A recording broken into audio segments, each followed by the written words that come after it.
No dia 6 de junho de 1944, 34 mil soldados norte-americanos embarcaram em uma missão decisiva. Em média, eles tinham 22 anos. E muitos acreditavam que não conseguiriam voltar. Eu escrevi uma carta para minha irmã dizendo: não espere que eu volte para casa. Eu achava que ia morrer. Em 1944, a Europa estava ocupada pelos nazistas. Os aliados lançaram o maior ataque por mar da história, contra um litoral fortemente defendido pelas forças alemãs. Era a melhor chance de libertar a Europa Ocidental. Mas para os soldados, mesmo chegar em terra foi uma batalha pela sobrevivência. Você chegava até a praia de Omaha, mas ao sair da embarcação não conseguia chegar até aqui. Você lutava para sobreviver em meio à arrebentação. Esta é a história épica da batalha de 12 horas pela praia de Omaha. No fundo, sabiam que estavam fazendo a coisa certa, não apenas pelo seu país, não só pela sua família, mas pelo mundo inteiro. Mas uma das maiores reviravoltas da história moderna dependeu de fatores surpreendentes e estratégias extraordinárias. Não foi apenas uma questão de homens e armas avançadas, mas de mágicos e invenções bizarras, como tanques capazes de nadar,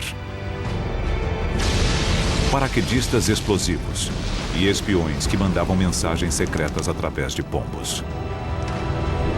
Uma batalha onde as vidas de milhares de soldados norte-americanos dependeram da precisão da previsão do tempo ou da fivela do paraquedas. Mesmo assim, apesar de estratégias e dispositivos engenhosos espalhados ao longo de 300 metros de areia exposta, as armas mais poderosas da guerra ainda são a liderança e a bravura.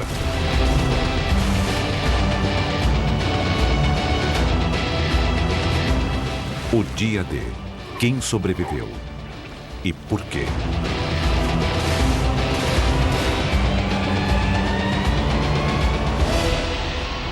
Heróis do Dia D.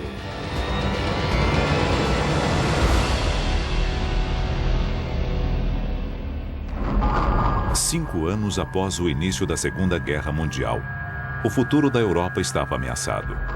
Os nazistas de Hitler haviam ocupado o continente. Junto com os aliados, os Estados Unidos encabeçavam a luta. Eram 6 horas da manhã no litoral francês. 8 companhias de soldados americanos, a primeira onda, esperavam para entrar na batalha. Prepare-se para desembarcar! Vamos para a praia! Enquanto eles se aproximavam da praia, que recebeu o codinome de Omaha, centenas de homens rezavam, sabendo que os aguardava era um muro de armas, uma zona de matança e possivelmente a própria morte. Entre eles estava Ra Baumgarten, de 19 anos de idade. O barco estava muito silencioso. Eles sabiam o que iriam enfrentar. Como quase todos na embarcação, o dia D foi a primeira vez que Ra entrou em ação. Embora ele não soubesse, nas 12 horas seguintes, a vida de Ra dependeria do que ele havia comido no café da manhã, da física da água e de um pedaço de madeira de 5 centímetros.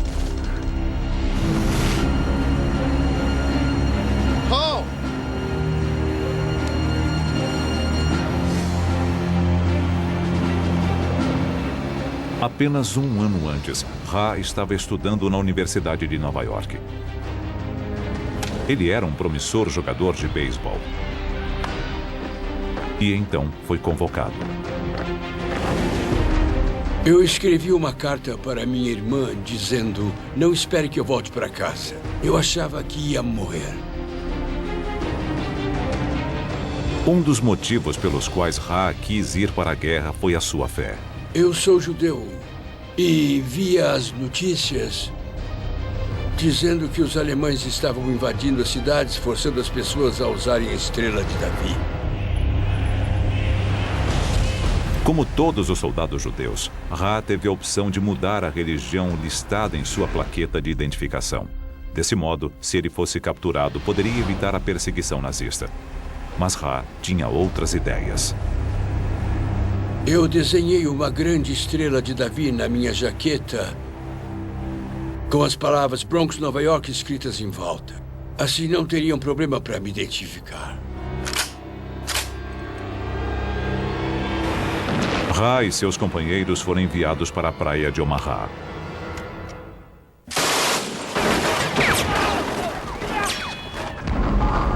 Mil e 200 alemães tinham suas armas posicionadas, voltadas para o litoral. Eles estavam equipados com a devastadora arma nazista, a MG-42. Ela era a metralhadora mais rápida do mundo, 2 vezes mais veloz do que a metralhadora Browning norte-americana.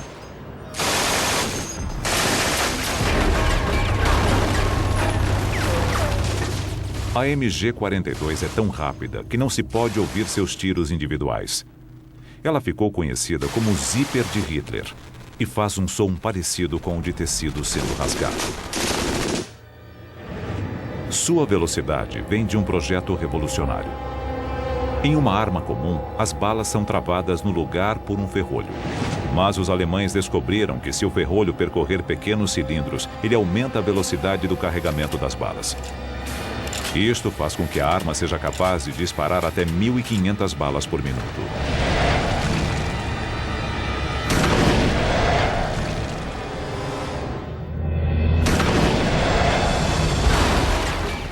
São 25 balas por segundo, em uma velocidade de mais de 3.200 km por hora, diretamente até o barco de Ra.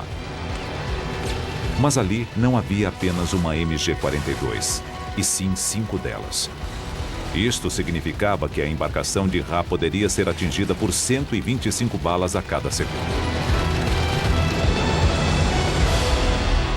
Quando um atirador de verdade emprega taticamente aquela metralhadora, é um pesadelo. Uma das primeiras coisas que você tem que fazer em combate é procurar as metralhadoras do inimigo e pegá-las. Tomá-las imediatamente. De alguma maneira, Ra e seus homens precisavam tomar essas armas. Eles se aproximaram da praia sob um fogo intenso. Entrou tanta água no barco por causa da forte ondulação que eles começaram a afundar.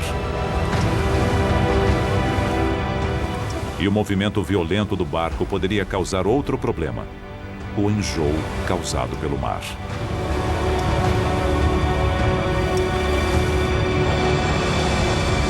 Quando saímos do barco, estávamos fugindo da água e do vômito. O enjoo é um risco para qualquer um que viaja de barco. Mas aqui ele podia significar a morte. Tudo porque a Marinha quis dar uma refeição especial para os soldados que seguiam para Omaha. 5 horas antes. Ao sair da Inglaterra, a tripulação da Marinha decidiu dar aos soldados uma refeição reforçada antes da batalha. Isso é ensopado. Um banquete com carne, porco, frango, linguiças, feijão, ovos, sorvete, doces e rosquinhas. No exército é Isso assim. aqui é de verdade? Tudo isso regado a café. Não brinque com a comida, coma. Ah, tudo bem. A Marinha acreditava que o estômago cheio daria mais ânimo aos soldados. Vai começar isso de novo?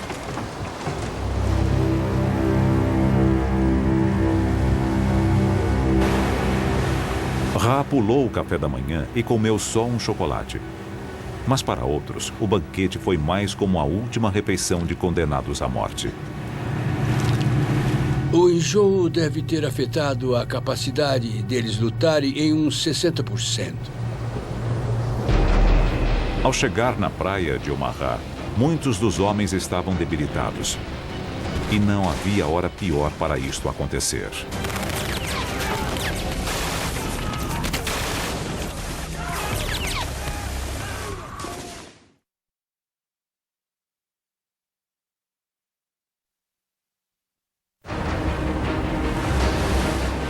Dia D, 6h38 da manhã.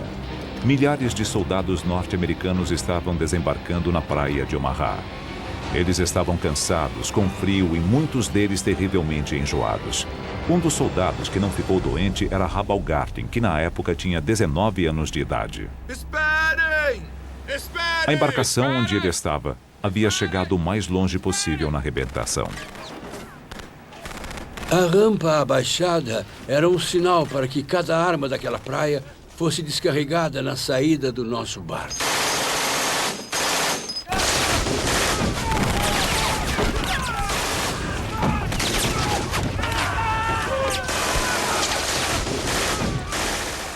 As metralhadoras alemãs miravam na rampa de saída do barco, abatendo homens sem misericórdia.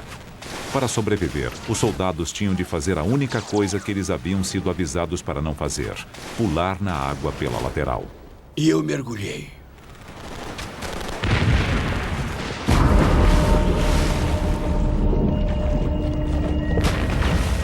Enjoados e carregando quase 50 quilos de equipamento, os homens saltaram na água numa profundidade de até 3 metros.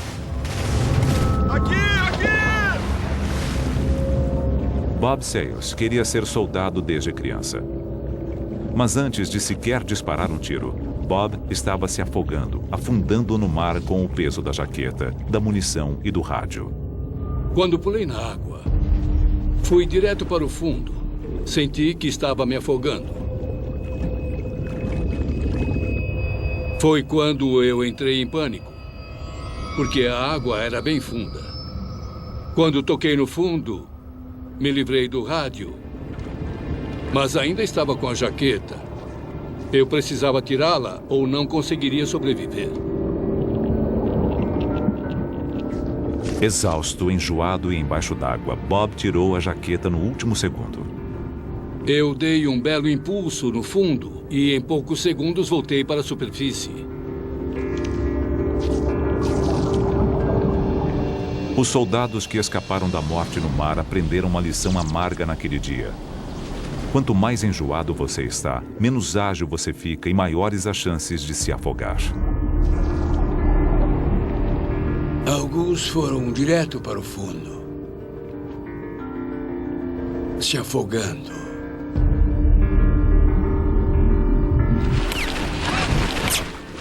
Hall havia comido apenas um chocolate no café da manhã e não estava enjoado.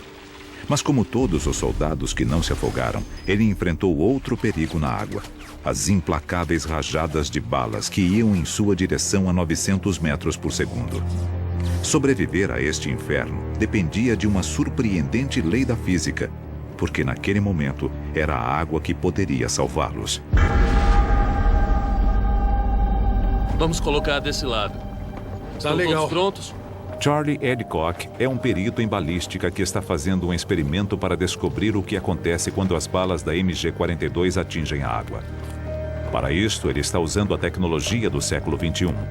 O que temos aqui é uma câmera de alta velocidade. Ela vai deixar o tempo 120 vezes mais lento.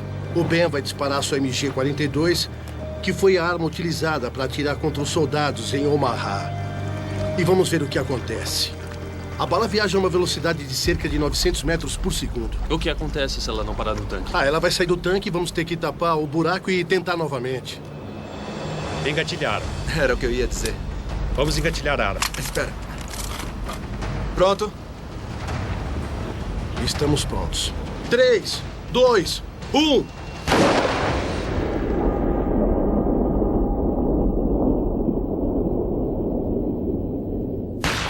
A resistência da água é tão grande que faz com que a bala pare menos de 1 metro após penetrar.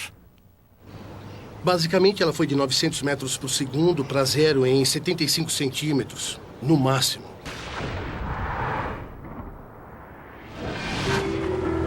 Na praia de Omaha, a diferença entre a vida e a morte era de apenas poucos centímetros. Se as balas atingissem a água a 30 centímetros do soldado, ele estaria morto. A 1 metro ou mais, ele sobreviveria.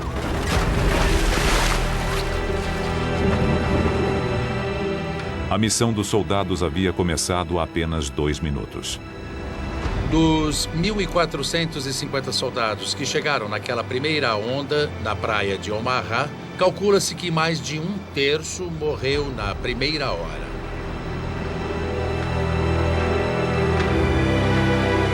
Em apenas 120 segundos, esses homens enfrentaram a metralhadora mais devastadora do mundo. Muitos escaparam da morte saltando no mar apenas para se afogar com o peso do próprio equipamento. Os sobreviventes foram aqueles que estavam a mais de 1 metro do local onde qualquer uma das balas tenha atingido a água. Vai! Vamos lá! Rabalgarten estava entre os sortudos. 2 minutos após chegar na praia de Omaha, ele ainda estava vivo. Vamos lá! Foi uma visão horrível e foi muito surreal, porque a água se revolvia ao meu redor. Balas eram disparadas, minas explodiam, pessoas eram arremessadas pelos ares. Mas ainda não era a minha vez. Os primeiros 2 minutos de Ra na praia de Omaha foram difíceis. Eu tinha que chegar até a praia e fazer o meu trabalho. Mas isso era apenas o começo. –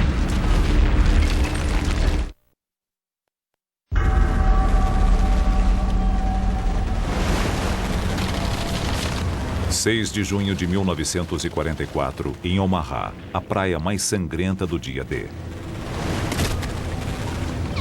Às 6h42 da manhã, 10 minutos após o início do desembarque, a situação já era bem ruim.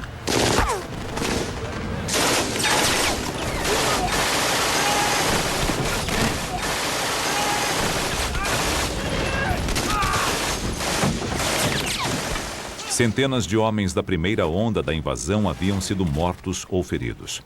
Muitos outros eram alvos fáceis dentro d'água.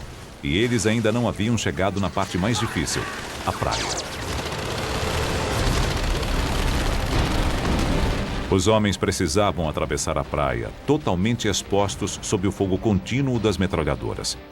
Era uma zona mortal de 300 metros de largura, o equivalente a 3 campos de futebol.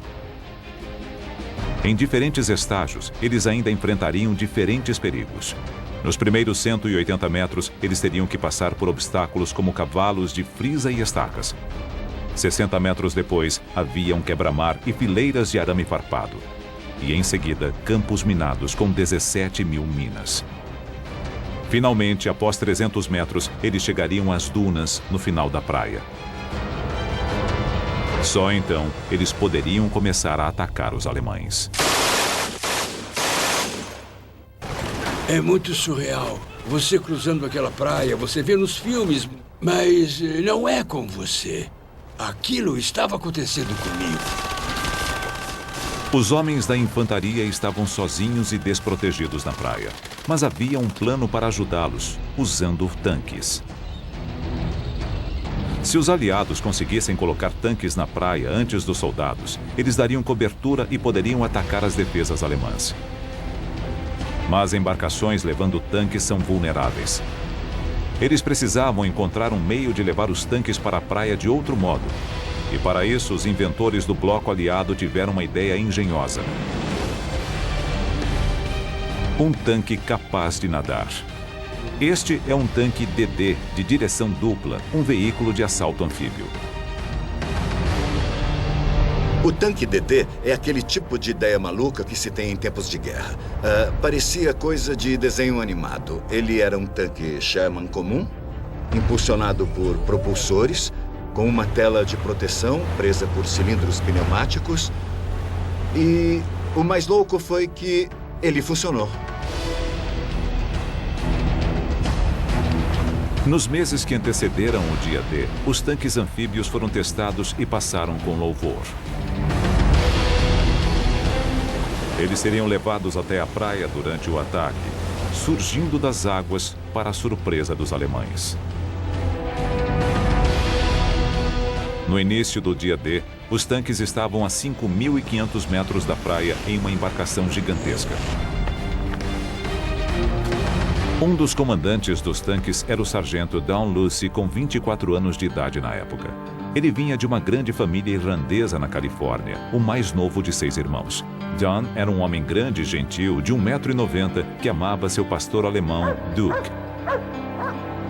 Todo mundo conhecia Don como Babe. A tarefa de Don era colocar um tanque DD na praia de Omaha junto com outros 31 tanques. Na praia haveria um tanque a cada 45 metros dando cobertura para a infantaria, mas havia um problema.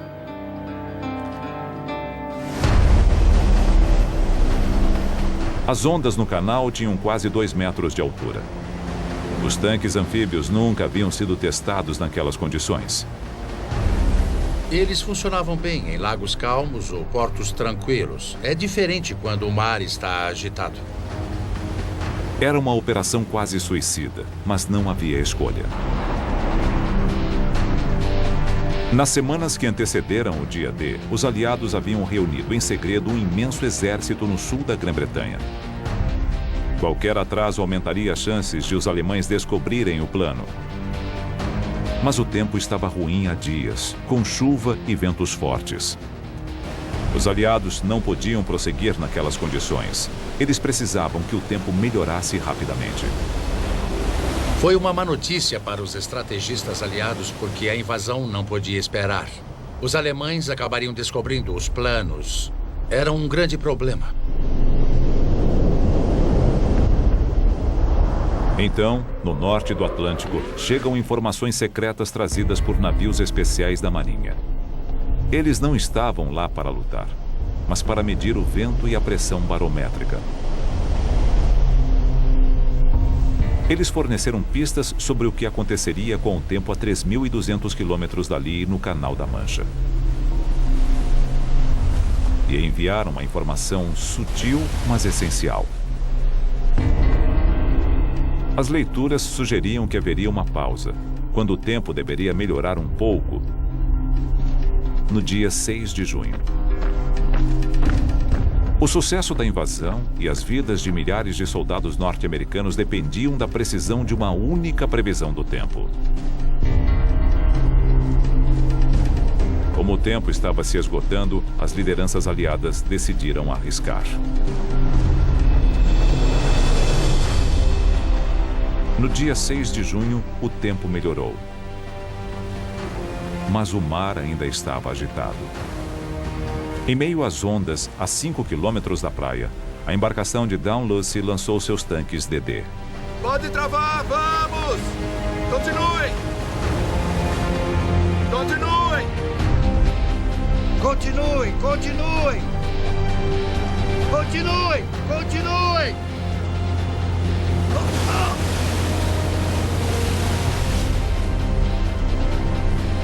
O tanque de Dunn estava flutuando e funcionava bem, mas ele não havia sido projetado para lidar com ondas de 2 metros. Ajuda aqui! Quase imediatamente, a água começou a entrar sem parar. E a tripulação começou a saltar na água, não apenas para salvar o tanque, mas suas próprias vidas. Quando há uma brecha, é impossível impedir que a água entre. O tanque começou a afundar. Para sair do tanque DD, o piloto precisava passar por um buraco assim. Não é fácil. A tripulação estava lá fora. Eles tinham chance de sair, mas não o piloto. Dos 29 tanques que chegaram a ser lançados no mar da praia de Omaha, 27 afundaram. Os tanques que alcançaram a praia estavam em grande parte destruídos. Como não estava dentro do tanque, Dalhousie escapou. Mas 33 tripulantes não tiveram a mesma sorte. O fracasso na tentativa dos tanques anfíbios chegarem à praia deixou os soldados na praia de Omaha por conta própria. Agora, eles precisariam lutar para abrir caminho pela areia e tomar as invencíveis metralhadoras sem os tanques para protegê-los. Eles iam nos liderar na praia, mas isso não aconteceu. Na praia, a contagem dos corpos continuava aumentando. Mas esta não era a única história acontecendo em Omaha. 7 horas da manhã do dia D. Meia hora após o início do desembarque na praia de Omaha. O recruta alemão de 18 anos de idade, Franz Gockel, atirava continuamente nas tropas norte-americanas desde o começo da invasão do bloco aliado.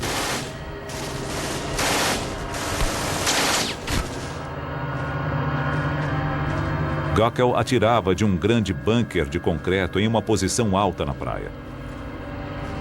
Ele fazia parte de uma rede de 14 posições fortificadas, construídas no topo das dunas. Um produto de antivisão militar alemã. Mas o modo como Gockel e os bunkers chegaram ali resultou de uma batalha de mentes entre um mágico inglês pouco conhecido e um dos maiores estrategistas militares do mundo.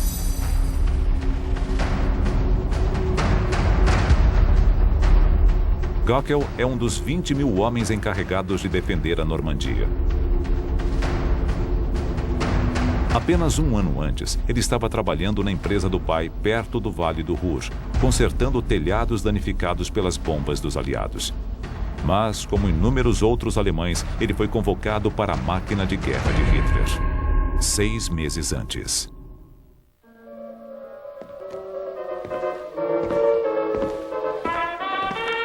Para Franz Gockel, o bunker era também sua casa.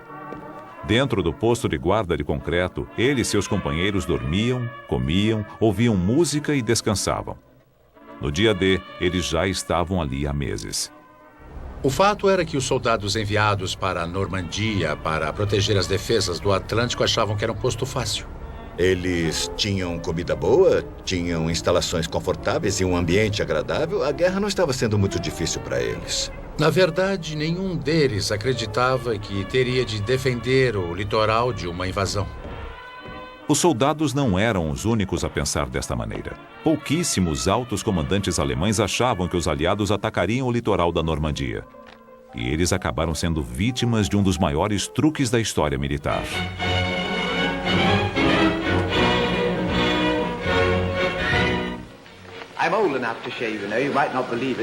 E este foi o homem que forneceu a inspiração.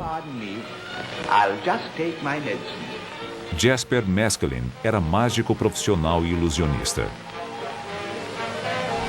Jasper Maskelyne vinha de uma família de mágicos de uma longa dinastia que havia sido famosa durante a Era Vitoriana.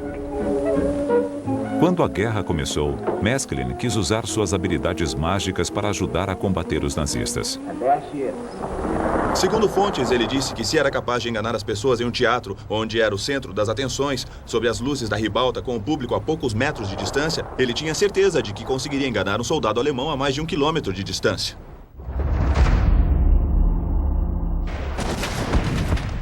Em 1941, durante a campanha dos aliados no norte da África, Maskelyne teve a chance de ajudar nos esforços de guerra pela primeira vez. Ele se uniu a um grupo secreto chamado Força A para desenvolver táticas militares. O codinome do grupo era a Gangue Mágica. Não dá para imaginar um conjunto mais estranho. Havia de tudo ali, desde um restaurador de obras de arte, um pintor, um especialista em cenários, que você já até espera, mas também existia um químico, um engenheiro elétrico, pessoas de diversos talentos e em diversas áreas. No norte da África, os aliados precisavam de toda a ajuda possível. Eles estavam perdendo a campanha. Antes da batalha crucial de El Alamein, eles usaram uma ilusão para enganar os alemães, cortesia da Gangue Mágica. A Gangue Mágica usava camuflagem e ilusionismo para fazer com que jipes se parecessem com tanques e tanques com caminhões. Eles criaram um exército falso e levaram os alemães a acreditar que os aliados atacariam pelo sul em vez de o norte. E o truque funcionou. Os aliados venceram em El Alamein, virando o resultado da campanha norte-africana a seu favor. No Egito, a cidade de Alexandria estava sendo pesadamente bombardeada em ataques noturnos. A Gangue Mágica planejou um apagão na cidade inteira.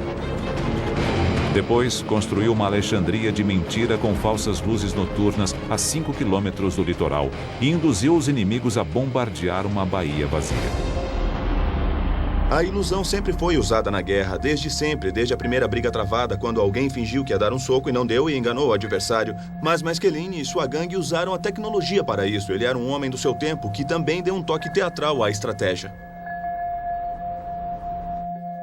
Em 1943, os estrategistas dos aliados perceberam que as ideias de Maskelyne poderiam ter um uso tático ainda melhor. Eles esconderiam o verdadeiro local onde a Europa seria invadida, criando uma locação falsa.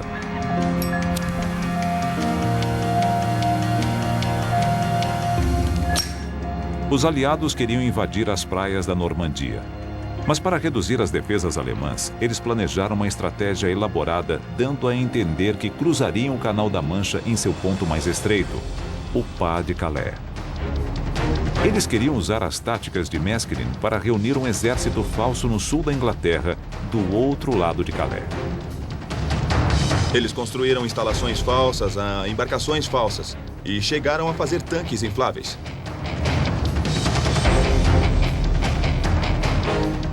Eles pediram para que o general Patton fosse até lá e fizesse várias visitas oficiais na esperança de que a espionagem alemã percebesse ou que todo aquele equipamento falso fosse visto por algum avião e que os convencesse de que havia alguma movimentação ocorrendo naquela região, quando na verdade era apenas um embuste.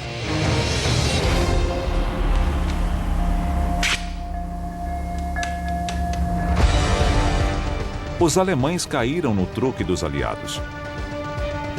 Nos meses que antecederam o dia D, o comando nazista movimentou a maior parte de sua temida divisão de tanques e uma grande parte da infantaria da Normandia para o Pas de Calais, a 240 quilômetros dali.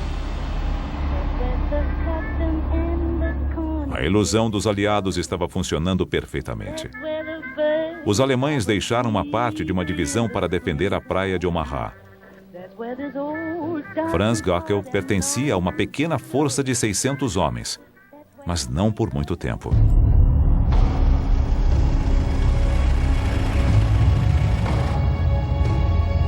Mas havia Erwin Rommel, comandante de todas as defesas alemãs no litoral norte da França. Rommel era um bicho-papão para os aliados. Ele era um estrategista terrivelmente bom. Ele tinha a capacidade de entrar na cabeça de seu adversário. Para alguns, ele era o próprio demônio. O auge para a reputação de Rommel foi ter lutado no deserto com uma quantidade mínima de recursos e ter conseguido derrotar os aliados, uma batalha após outra. Rommel não era um soldado comum. Ele gostava de tirar fotografias. Amava animais, especialmente seu Dachshund Ajax. Ele até tocava violino. E o mais importante, era um mestre da estratégia e um comandante habilidoso.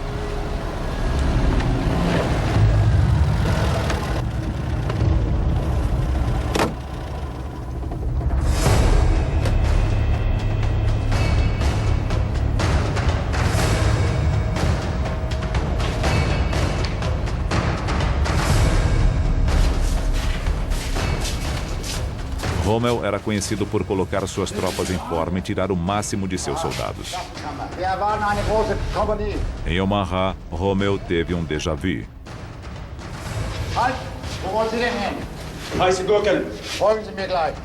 Rommel chegou a Omaha e teve uma espécie de revelação.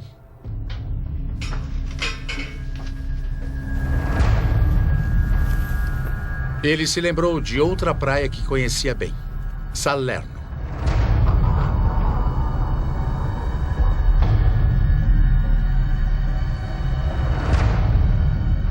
Salerno era a praia que os aliados haviam usado para conseguir invadir a Itália em 1943.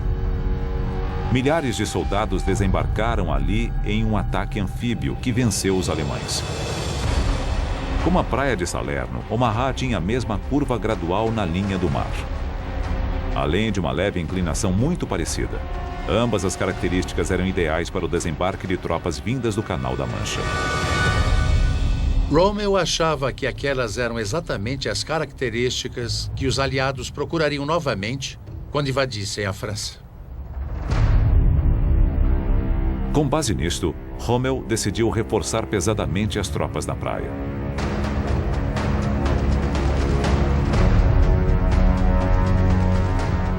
Nos meses seguintes, a praia de Omaha passou por uma transformação. Os bunkers se tornaram fortes. Em apenas 6 meses, Rommel aumentou o número de obstáculos defensivos na praia para 3.700, um a cada 2 metros. E depois enviou mais homens para Omaha, muitos veteranos já testados por guerras, dobrando o número de soldados para 1.200.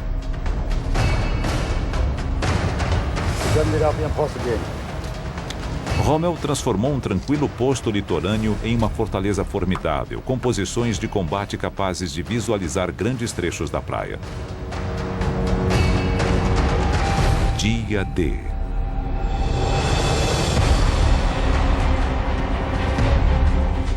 No dia 6 de junho de 1944, as suspeitas de Rommel foram confirmadas.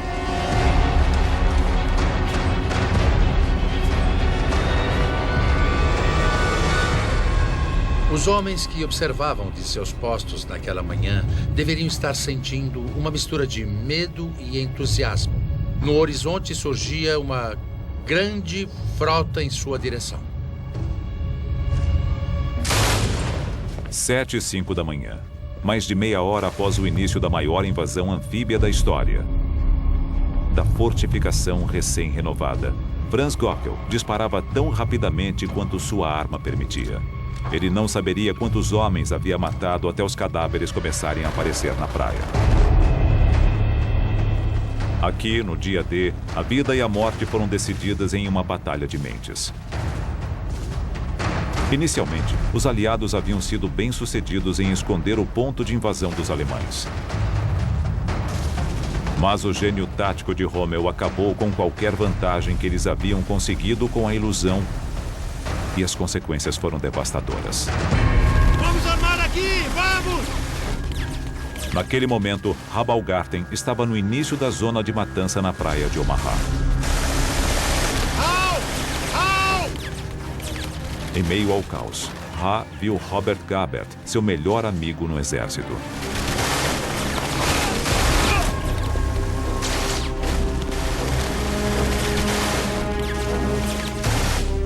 Eu olhei para baixo e lá estava o Robert Gabert. Aquilo mexeu comigo porque não consegui conter as lágrimas que escorreram como sangue pelo meu rosto. Vem aqui! Para os soldados norte-americanos, as primeiras horas da invasão da praia de Omaha foram um verdadeiro inferno. Mas não era para ter acontecido dessa maneira. Os aliados tinham um plano para destruir todas as forças defensivas alemãs, mas uma coisa os impediu.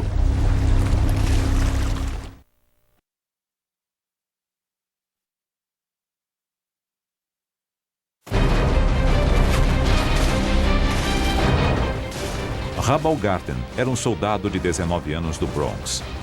No início do dia D, ele achava que poderia morrer. Agora, 30 minutos após o início da invasão, ele tinha certeza disso. Às 7h10 da manhã, Ha estava no início de uma zona de matança de 300 metros de comprimento na praia de Omaha. Entre ele e seu objetivo, as dunas no final da praia, havia 3.700 obstáculos defensivos, moitas de arame farpado e 17.000 minas explosivas. Para sobreviver, ele precisava escapar de todos eles sob o fogo constante de metralhadoras disparadas por soldados nas colinas. A questão de estar na praia de Omaha é que não havia nenhuma proteção. Poderia haver alguns obstáculos na praia, ou você poderia se abrigar atrás de seus companheiros mortos, mas os soldados alemães estavam no alto atirando sem parar. Deve ter sido terrível. Ha precisava passar pela zona mortal sem nenhuma proteção contra as balas. À sua volta, não havia apenas violência e carnificina, mas também loucura. Ele viu um soldado conhecido.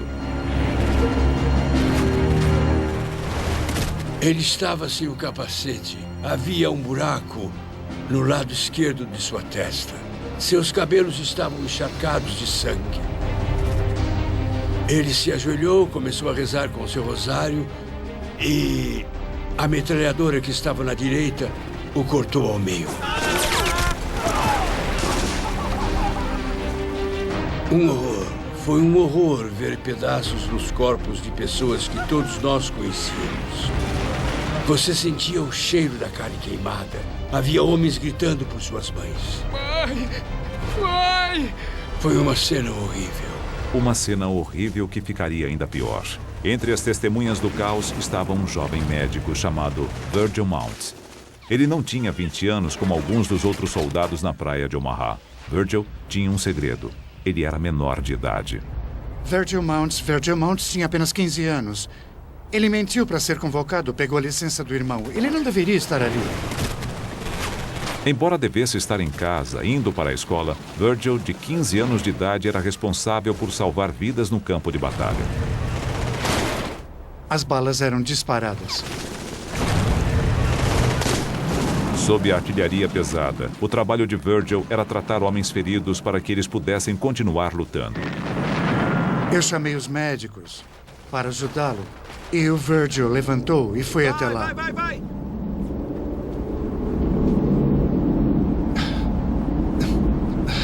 É muito difícil falar sobre isso. Ele foi até lá para tentar ajudar aquele homem ferido e as balas não paravam de vir. Sai daí!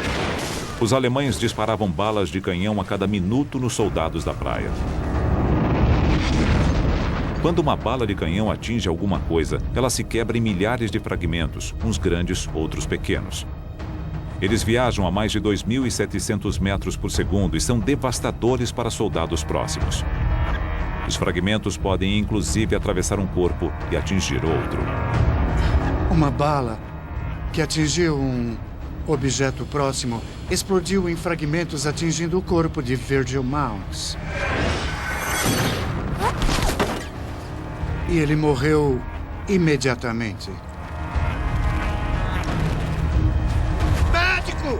Isso é uma coisa que eu jamais vou conseguir tirar da minha mente.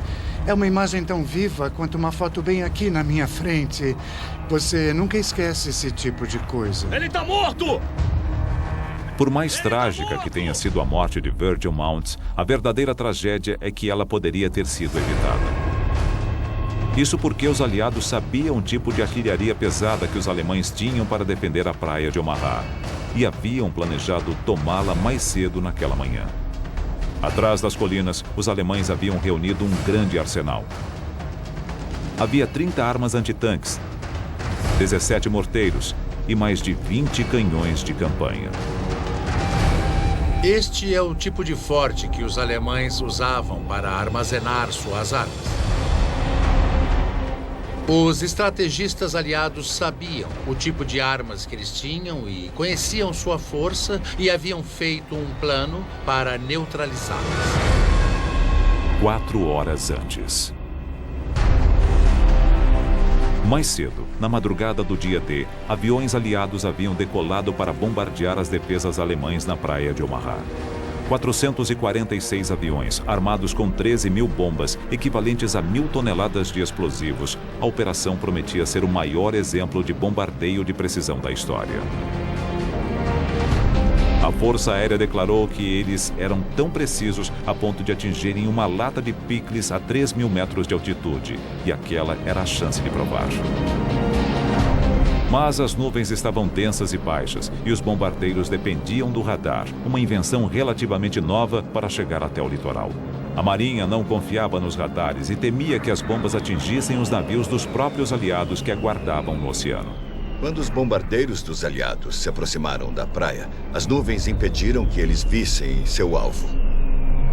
E por causa do perigo de errar e atingir a frota que estava no oceano, eles receberam ordens para atrasar a operação. Esperem até terem certeza de que estão sobre a praia. Esperem 5 até 30 segundos e soltem as bombas. Um atraso de poucos segundos pode mudar tudo.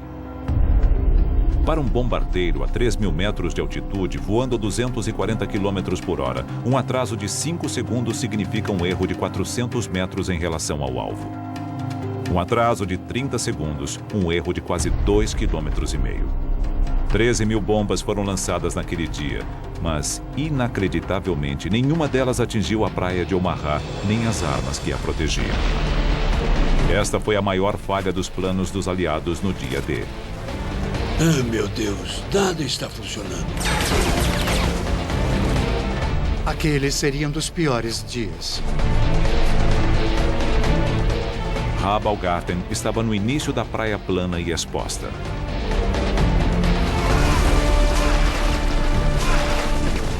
Eu disse a mim mesmo, tenho que sair desta praia. E ele não tinha escolha. Ha iniciou a traiçoeira corrida pela areia. Eu pensava comigo mesmo qual seria a sensação de uma bala passando pelo meu corpo. Como seria levar um tiro?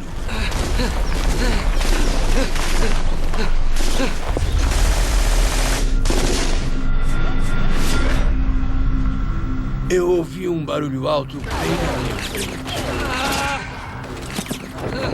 Eu caí na areia perto de uma armadilha.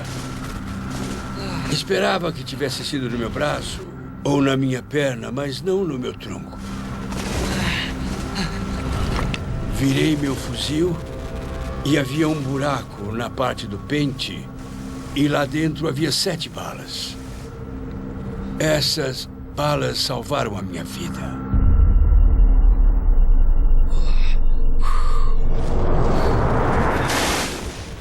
Salvo por um pente de balas, um incrível golpe de sorte. Às 7h30 da manhã, no fim da primeira hora da invasão, a batalha pela praia de Omaha era um desastre para os aliados. Mas, por pior que fosse a situação naquela praia, a 6,5 km dali, outros soldados norte-americanos das forças de elite embarcavam em uma missão suicida, a missão mais perigosa do dia D.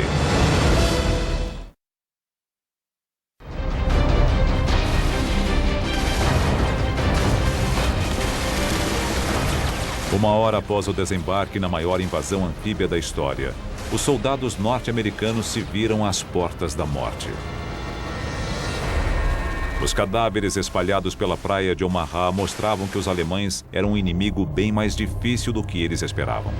Por todo o litoral havia um grande número de armas escondidas no alto e em um afloramento rochoso. Entre elas, 5 imensos canhões de artilharia de 155 milímetros, capazes de destruir tudo em um raio de 24 quilômetros. Eles poderiam atingir Omaha e a praia próxima de Utah, assim como afundar os navios aliados que chegavam para ajudar na invasão. Esses canhões poderiam ter destruído os navios que se aproximavam do litoral. Cada um deles transportava milhares de soldados. Com um alcance de 24 quilômetros, todos estavam vulneráveis. Os canhões de artilharia precisavam ser destruídos, mas eles estavam no topo de colinas de 45 metros de altura. Para pegar os canhões, seria necessário um tipo especial de soldado, homens treinados para missões suicidas de alto risco. Sabíamos que seria perigoso. Nós acreditávamos que poderíamos fazer aquele trabalho. Isto fazia parte do treinamento do comando. Eles nos diziam, vocês podem fazer tudo. George Kartner era um jovem tenente dos Rangers, a elite da infantaria norte-americana. Antes da guerra, George havia desistido de terminar o ensino médio e trabalhava em uma sorveteria. Quando a guerra começou, ele se alistou no exército e sua vida mudou. Ele se mostrou um candidato a oficial excepcional e foi aceito nos Rangers para missões especiais. Durante seu treinamento de 6 meses, George escondeu um segredo de seus companheiros, temendo que lhe custasse o lugar na unidade de elite. Mas momentos antes de chegar na praia de Omaha, ele descobriu que não era o único. É mais importante ver e atirar no inimigo quando ele está atirando em você. Os Rangers precisavam escalar as colinas de 45 metros sob o fogo constante. Dadas as probabilidades, eles sabiam que muitos não sobreviveriam à missão.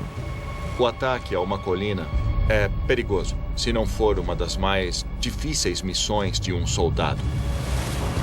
Você tem que escalar 45 metros de uma colina enquanto pessoas atiram em você. E quando você chega ao topo, tem que continuar lutando contra as armas. Em uma escala de complexidade de 1 a 10, sendo 10 a mais alta, eu daria nota 10.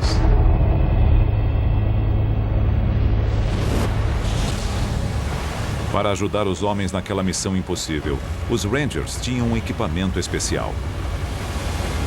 Enquanto eles treinavam na Inglaterra, foram desenvolvidos ganchos de alpinismo disparados por tubos de morteiro. Durante meses, eles praticaram seu uso e subiam pelas cordas. Mas a prática não envolvia metralhadoras e atiradores de elite disparando constantemente contra eles. O primeiro trabalho dos Rangers era cruzar a praia e chegar às colinas. A metralhadora que estava na nossa esquerda, no topo da colina, começou a disparar contra nós quando ainda estávamos na embarcação. Vamos! Vamos! E 2 dos homens ao meu lado foram feridos. Vai, vai, vai! Com gravidade. Recebi um tiro na lateral. O médico olhou e disse: "Você vai ficar bem, vou fazer um curativo. A bala não atingiu nada importante." Nunca conseguiremos fazer isso. Eu virei e disse: "Isso é um grande erro. Jamais conseguiremos subir essas colinas." Com as rajadas de balas vindas do alto, os Rangers devolveram o fogo e prepararam sua arma secreta: o gancho lançado por foguete. Mas no momento crucial, o lançamento falhou.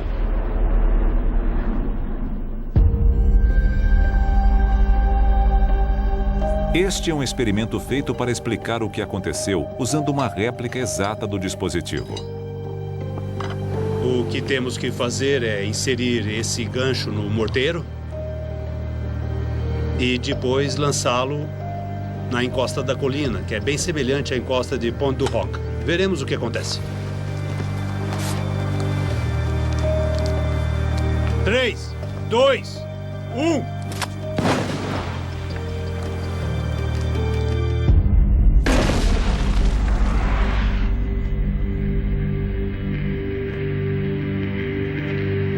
A exemplo dos morteiros do treinamento dos Rangers, este aqui dispara o gancho e a corda a mais de 45 metros de altura.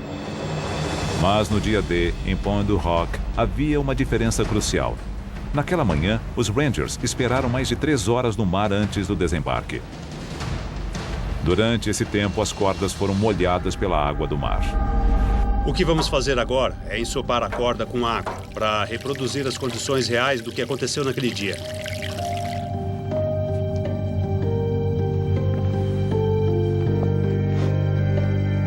3, 2, 1...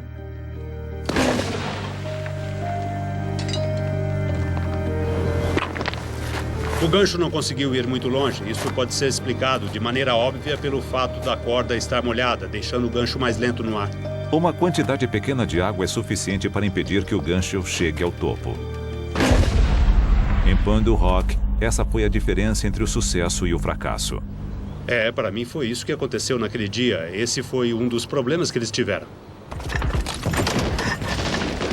Mas das 60 cordas que os Rangers levavam, 19 estavam secas o suficiente e alguns ganchos conseguiram chegar até o topo.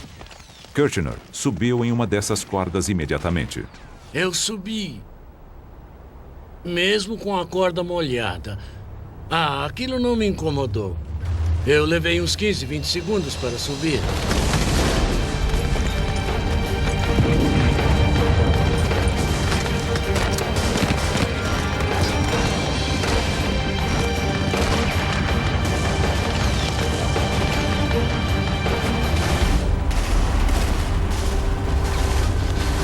Quando eu jogar, fogo! Vai, vai, vai!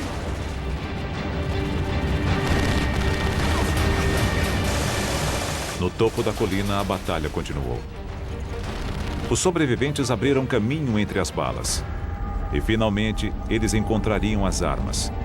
Mas, ao chegarem lá, Kirchner e seus colegas ficaram chocados. Os Rangers haviam lutado contra o fogo pesado e sofrido 20 fatalidades para chegar lá e descobrir que os alemães os haviam enganado.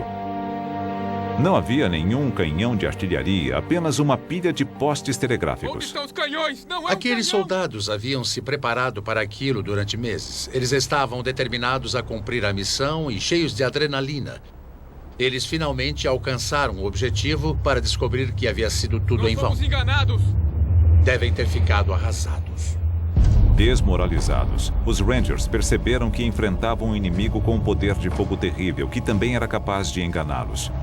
Um inimigo que descarregaria todo o seu arsenal na praia de Omaha.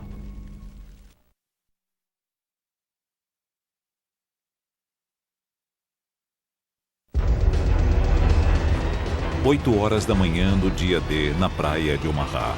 Milhares de soldados americanos enfrentavam o intenso fogo inimigo. Um deles era Hal Baumgarten. Nos últimos 90 minutos, ele havia cruzado 210 metros de uma praia exposta de 300 metros.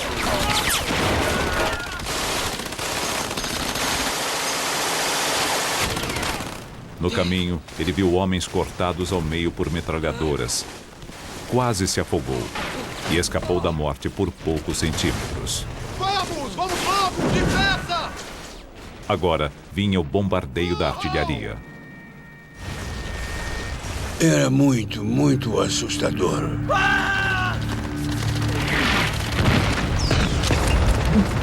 As balas de canhões são mais assustadoras do que as metralhadoras. Vai, vai, vai, vai, vai! Porque elas vêm do desconhecido.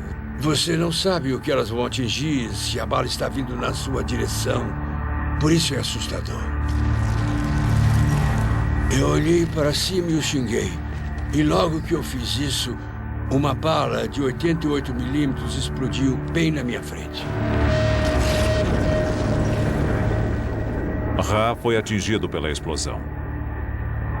O fogo da artilharia fere e mata de duas maneiras diferentes. A primeira é pelos estilhaços, fragmentos de metal quente que voam a 11 mil quilômetros por hora.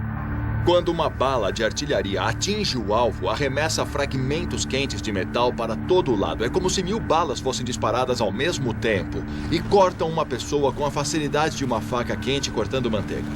Aqueles estilhaços são o maior perigo do canhão de artilharia. Meu próprio pai, Eric Ashcroft, foi ferido por um deles quando estava chegando em Seward, outra praia do dia D naquela mesma manhã.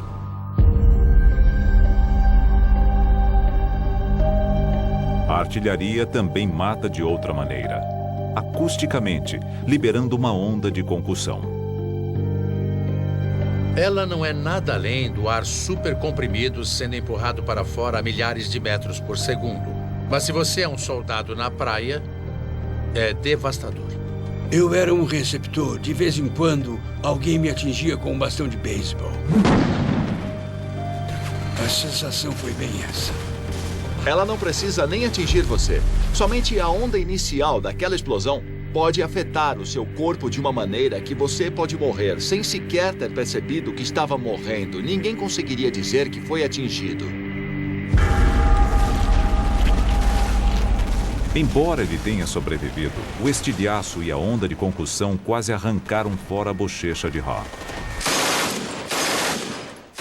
Às 8h30 da manhã, 2 horas após o início do dia D, o ataque norte-americano à praia de Omaha parecia um desastre. A derrota parecia certa. Mas atrás das linhas alemãs, um grupo de corajosos civis travava uma luta clandestina. A resistência francesa. Nos meses que antecederam o dia D, a resistência francesa começou a aumentar suas operações de inteligência sobre a movimentação das tropas alemãs para ajudar os aliados. Os espiões da resistência se concentraram particularmente nas novas defesas que os alemães haviam construído nas praias do dia D, mas era uma operação arriscada. Havia quase 200 mil nazistas procurando qualquer indício de espionagem. A resistência francesa teve que ser criativa no modo como recolhiam essas informações. O O artista Robert Dois ajudou pintando paisagens e colocando significados ocultos em suas imagens. Ele estava mapeando secretamente as fortificações litorâneas dos alemães. O agente da resistência, Jean Marion, enviava mensagens para os aliados através de pombos da França para Londres em apenas 4 horas. Enquanto o dia D se aproximava, os membros da resistência intensificaram suas ações, sabotando os meios de comunicação alemães. Eles destruíram linhas telegráficas e explodiram trens.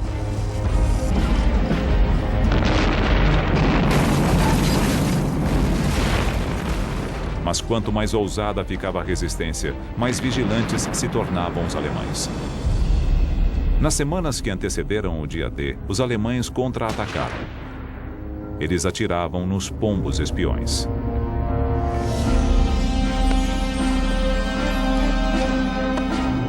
Membros da resistência foram capturados e executados.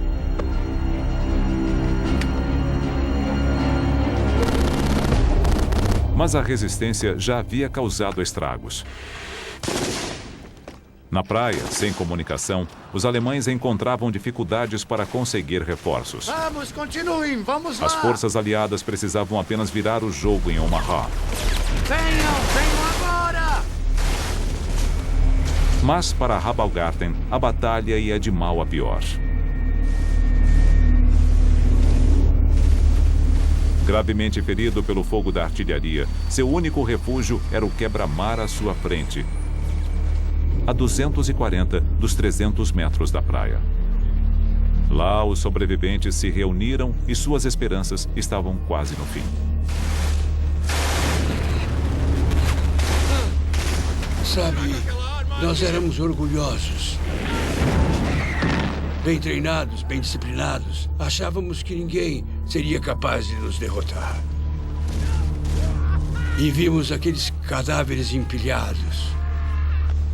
Havia sangue para todo lado, pedaços de corpos. Foi horrível.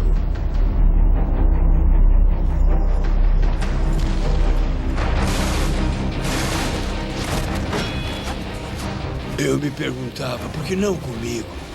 Quando será a minha vez de levar um tiro?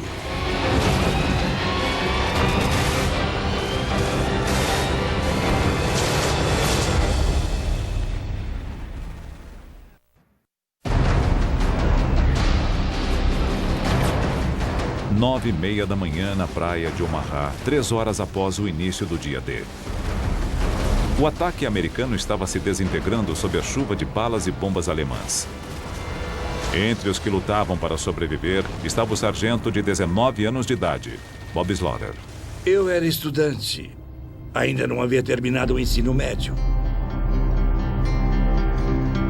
Decidimos que queríamos viver uma aventura, eu acho.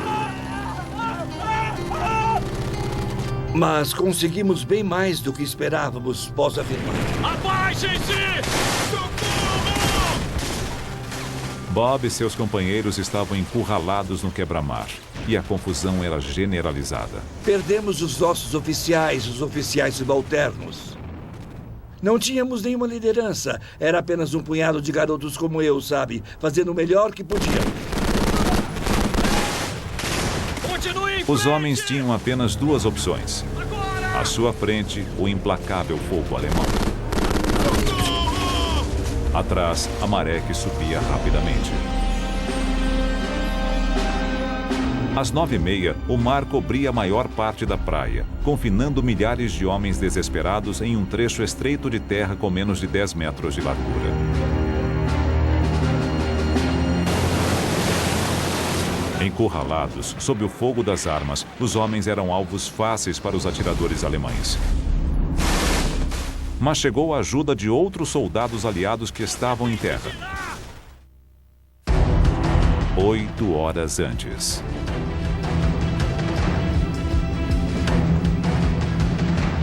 Na noite anterior ao dia D, mais de 1.200 aviões decolaram em direção à Normandia. Os aliados queriam proteger os homens de infantaria que estariam nas praias de um contra-ataque alemão. Para isso, eles lançaram um grande ataque aéreo antecipado.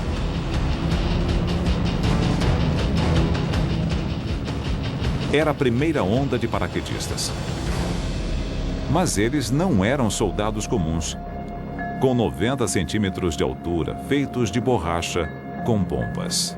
Os aliados enviaram bonecos paraquedistas projetados para enganar os alemães. Eles explodiam em chamas ao aterrissar, enquanto homens das forças especiais emitiam o som de trocas de tiros por meio de alto-falantes para simular um grande ataque. Os alemães acreditaram no embuste. Reservas alemãs foram enviadas para interceptar esses bonecos explosivos.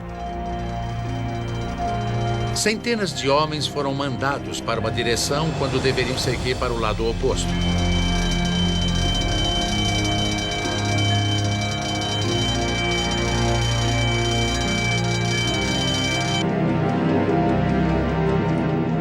Depois foi a vez de 13.000 paraquedistas de verdade. A 101ª Divisão Aerotransportada. Pat McCree era um paraquedista militar de 20 anos de idade. Quando ele voltou à Inglaterra, 1 em cada 5 de seus companheiros havia sido ferido ou morto. O avião de Pat se aproximou do local do salto.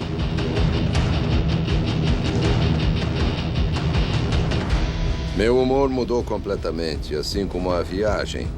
Ela ficou acidentada, errática, pendia para a esquerda, depois para a direita. Sentíamos e ouvíamos os tiros.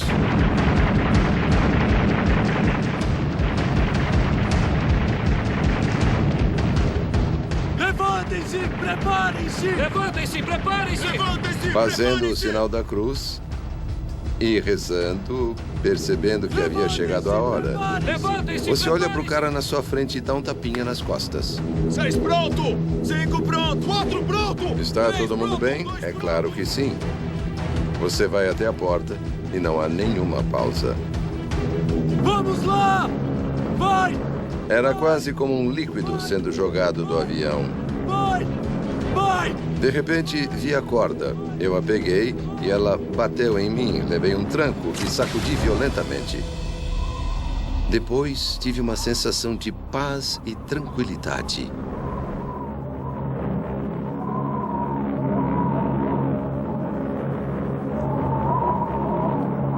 O que Pat não sabia era que o maior risco que os paraquedistas enfrentavam vinha de algo que eles estavam usando e de um esquema armado pelo comandante alemão Erwin Rommel. Para dificultar uma invasão aérea, Rommel ordenou que os alemães inundassem centenas de quilômetros quadrados de campos, represando 2 grandes rios da Normandia.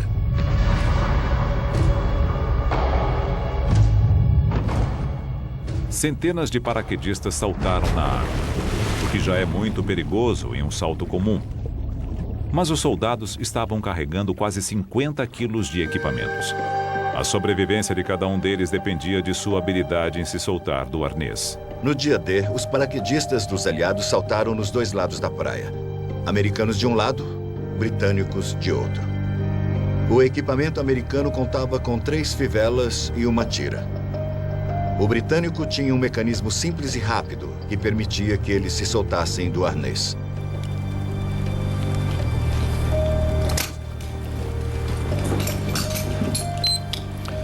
O paraquedista britânico se soltou em apenas 5 segundos. Enquanto o americano ainda está lutando para se livrar do paraquedas.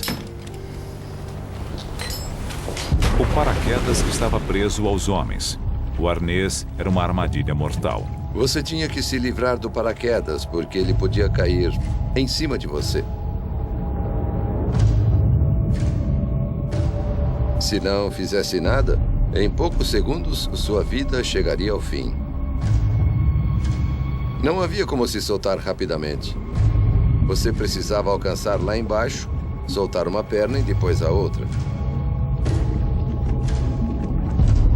O risco era gigantesco. Dos 13.000 paraquedistas que saltaram, centenas se afogaram. Perdemos muitos soldados, gente boa. Para muitos, uma fivela fez a diferença entre a vida e a morte.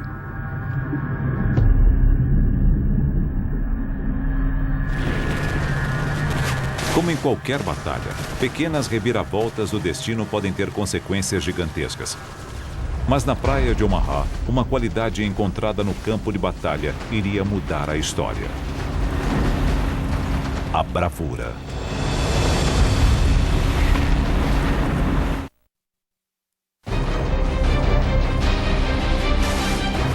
Dez e meia da manhã do dia D.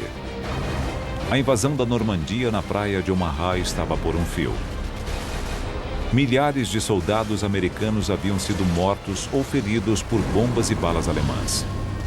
E também pelo enjoo que os enfraqueceu antes da batalha. Pelo afogamento causado pelo peso dos equipamentos, em tanques anfíbios que afundaram nos mares agitados. E pelos arneses dos paraquedas que não se soltaram embaixo d'água. Os soldados lutavam contra enormes dificuldades. Na praia, ferido, o soldado Habalgarten avaliou a situação.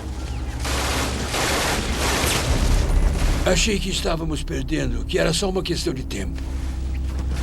Começou a passar pela minha cabeça que a invasão pudesse ter falhado.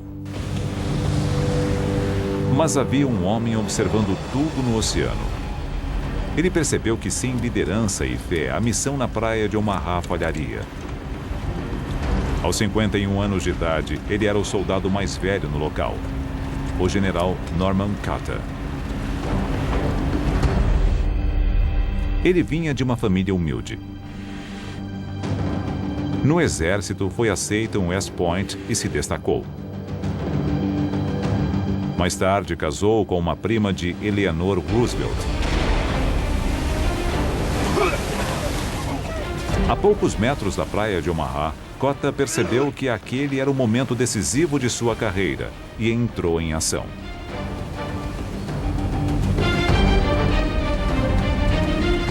Cota sabia que tinha 3 prioridades. A primeira era tomar a liderança. A segunda era tirar os homens da praia. E a terceira era atacar os alemães. Continuem atirando! Continuem! Ao chegar em terra, Cota assumiu o controle. Fiquem próximos! De repente, alguns dos meus homens disseram: Capitão, olha aquele homem lá embaixo. Olhei para a praia e cerca de 100, 150 metros dali havia um homem com um charuto e ele estava gritando com as pessoas na praia. Era difícil acreditar que havia alguém correndo pela praia, porque ela estava sob uma intensa rajada de balas. Mesmo àquela distância, ele parecia um pouco mais gordo em relação a nós. E nós perguntávamos, quem será ele? O homem era destemido. Você vai ser o próximo! Sim, senhor! Naquele momento, ele pensou, o que devo fazer? Então, ele decidiu que tinha que se encarregar daquela situação, porque só havia morte, caos e destruição. E ele precisava assumir o controle, porque ninguém mais faria isso. Vamos chegar até lá e vamos sair desta praia! Vamos! Cota estava de pé e estava falando. Ele estava encorajando as pessoas, dando a elas um pouco de sua coragem. Em frente! Vamos lá, rapazes! Ele disse, não podemos ficar aqui, temos que ir para o interior. Ele estava indo embora e virou para mim e disse, eu sei que você não vai me deixar na mão. Mas a liderança também exige estratégia. Vamos lá! Vamos lá! Pouco além do quebra-mar havia 2 fileiras de arame farpado. Cota precisava fazer com que seus homens passassem por elas e atravessassem a região aberta antes que pudessem atacar os alemães em suas posições. Passar pela primeira fileira de arame farpado foi relativamente simples. O desafio era passar pela segunda, que ficava 10 metros acima, na encosta da colina. Para isso, Cota tinha uma solução.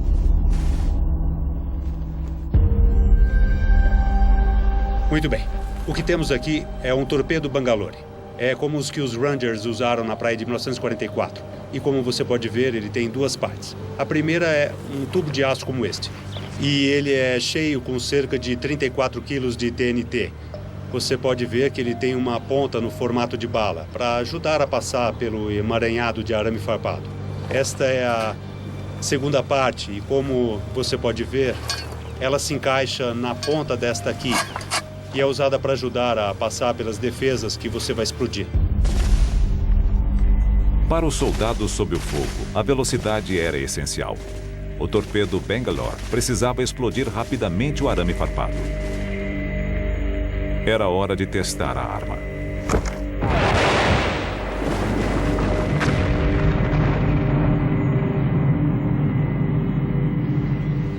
O torpedo Bangalore explodiu um buraco no meio do emaranhado de arame farpado. Ele explodiu os dois lados, formando um canal. Você consegue sentir o cheiro dos explosivos. Pode ver a descoloração, o arame está cortado e pronto.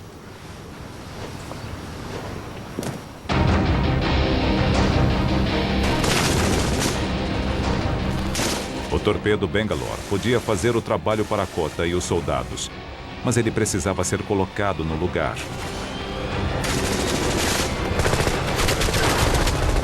E os primeiros homens que tentaram fazer isto tinham sido mortos.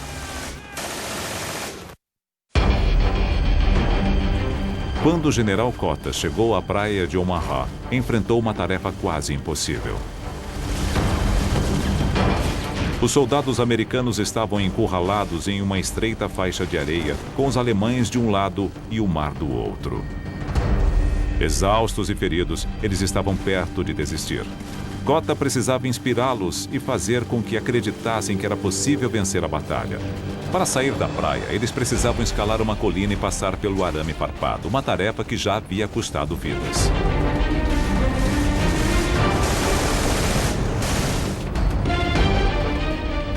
A ajuda viria do mar. 12 navios de guerra capazes de atirar em bunkers alemães para apoiar os homens que estavam na praia de Omaha. O capitão de um dos navios, o USS Frankfurt, James Semmes, queria ajudá-los, mas não podia. Ele havia recebido ordens de esperar. Sua tarefa não era salvar soldados na praia, mas proteger a vulnerável frota de navios parados no oceano. Naquele momento, isto fazia com que o general Kota e seus homens estivessem por conta própria. Vamos sair da praia! A primeira parte do plano de Kota, sair da praia, havia funcionado. Eles conseguiram explodir um buraco na barreira de arame farpado.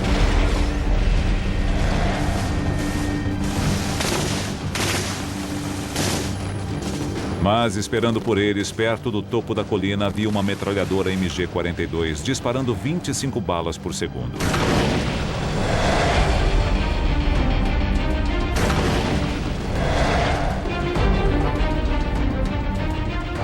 Um dos homens de Kota se ofereceu para desafiar a metralhadora mais rápida do mundo.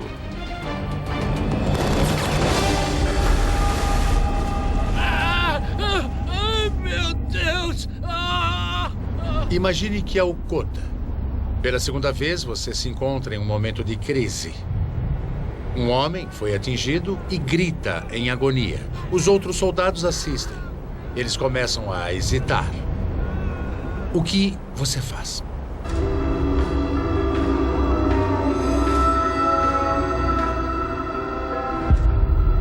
Aquele general sabia que estava no comando e que precisava fazer com que alguma coisa acontecesse, ou todos iriam morrer. Kota mostrou sua determinação com uma frase que se tornou famosa. Senhores, estamos sendo mortos na praia. Vamos morrer lá no interior. Ele então usou a melhor arma que tinha à disposição. Por aqui! A liderança. E foi o primeiro a subir a colina.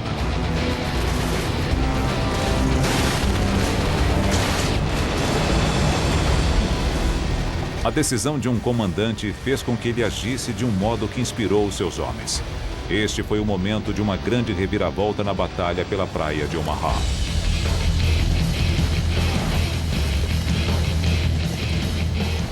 Kota liderou o ataque. Enquanto isto, a 16 quilômetros dali, no oceano, outra decisão essencial estava sendo tomada. Nos navios que participaram do dia D, alguns dos oficiais tentavam acompanhar a batalha. Esta filmagem feita na época mostra centenas de homens mortos ou feridos na areia e nas águas. Os oficiais estavam a ponto de desistir. No meio da manhã, eles consideraram movimentar algumas das tropas que haviam restado para outra praia. Os oficiais enfrentavam um dilema estratégico: usar os contra-torpedeiros para proteger os navios de transporte ou para atacar os alemães na praia. Começaram a chegar notícias que algumas tropas estavam conseguindo quebrar as barreiras alemãs. Binóculos. Após horas de espera, os comandantes da Marinha finalmente deram a ordem para o combate. O comandante James Semmes, do USS Frankfurt, recebeu permissão para ir para a praia. Velocidade total. Semmes levou Frankfurt tão perto da praia que se arriscou a raspar o casco no leito do mar. A menos de 750 metros da praia, o Frankfurt virou de lado e abriu fogo, começando o ataque. As balas passavam por cima de mim. Você ouvia um zunido e depois um bum. Você ouvia o barulho do bum, bum, bum, bum, bum, bum, bum, bum, bum. Eu queria apertar a mão do comandante daquele navio. Para os homens, foi um momento de alívio. 11 outros navios de guerra se juntaram ao ataque. Após horas enfrentando uma derrota iminente, a batalha na praia de Omaha estava finalmente começando a melhorar para os americanos.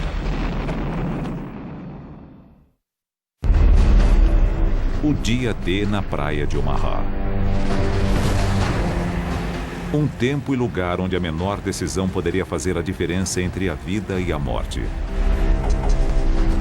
Você comeu demais no café da manhã do navio? Se comeu, poderia ter sido debilitado pelo enjoo e se afogado antes mesmo de chegar à praia. É uma terrível ironia ir até a praia de Omaha para lutar pelo seu país, mas ao sair da embarcação não conseguir sequer chegar em terra e ter que lutar contra o mar por sua vida. Na água, a diferença entre levar ou não um tiro foi de poucos centímetros. O que parece extraordinário é que, se a bala atingisse a água a menos de 30 centímetros de você, você morria. Mas se ela atingisse a água a 1 metro, você estaria salvo. Mas o dia D quase não chegou a acontecer. Durante dias, tempestades violentas tornaram os mares agitados demais para um desembarque anfíbio. Os estrategistas estavam desesperados por uma melhora quando chegou uma informação secreta vinda do Atlântico.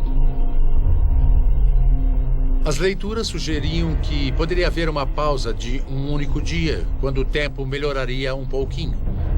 Portanto, as vidas de milhares de soldados americanos dependiam de uma única previsão do tempo. Depois, havia a praia. Com apenas 300 metros de largura, ela poderia ser atravessada em menos de 1 minuto se não fosse por isto: a MG-42, cuja velocidade era proveniente de uma inovação pequena, mas revolucionária. Em uma arma comum, as balas são travadas no lugar por um ferrolho. Mas os alemães descobriram que, se o ferrolho percorrer pequenos cilindros, ele aumenta a velocidade do carregamento das balas. Isto faz com que a arma seja capaz de disparar até 1.500 balas por minuto. A MG-42 transformou a praia de Omaha em um trecho de 300 metros de carnificina. Alguns jamais conseguiram atravessá-la. Outros levaram horas para chegar do outro lado. A diferença entre a vida e a morte podia ser tão pequena quanto o pente da sua arma. Virei meu fuzil e havia um buraco na parte do pente e lá dentro havia 7 balas. Essas balas salvaram a minha vida. Vai! Em terra, mais uma vez, pequenos detalhes tiveram impactos gigantescos. O projeto mal feito do arnês dos paraquedas fez com que muitos paraquedistas americanos se afogassem em campos inundados. Imagine estar vestindo um arnês que, mesmo em terra seca, era difícil de tirar. Foi terrível. Por aqui! Mas em batalha, a bravura ainda é capaz de mudar o destino. O general Cota e seus homens conseguiram ultrapassar os obstáculos. O homem era destemido.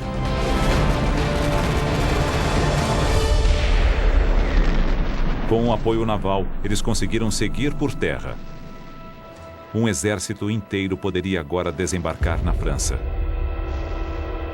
iniciando a libertação da Europa Ocidental. É impressionante que nos dias que se seguiram ao dia D, chegaram mais 200 mil homens, trazendo 3 milhões de toneladas de suprimentos, com uma logística que o mundo jamais havia visto e também não viu desde então. Esta é uma fotografia aérea tirada na praia de Omaha ao meio-dia do dia D. A maré está alta. Podemos ver as ondas batendo contra o quebra-mar. Embarcações, tanques abandonados e os veículos no mar. Mas entre eles também podemos ver centenas de pontos. Cada um deles é um corpo. Um soldado americano morto, caído na praia.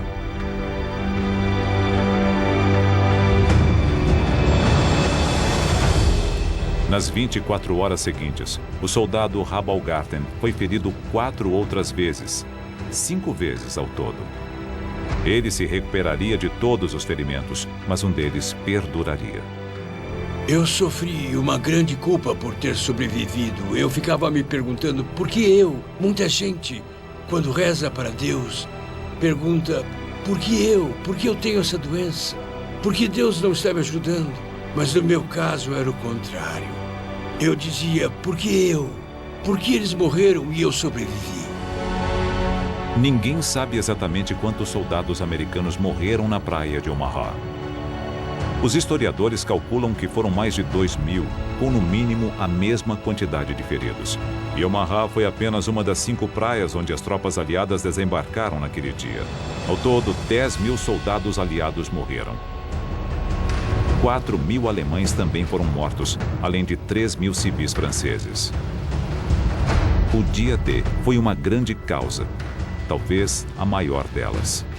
Mas para todos os países envolvidos, ele também teve um grande custo de muitas vidas que foram perdidas e futuros interrompidos cedo demais. Aqueles homens sempre serão jovens. Na minha opinião, eles não ficaram velhos como eu. Eles permanecerão jovens, correndo atrás das garotas, tomando cerveja e se divertindo.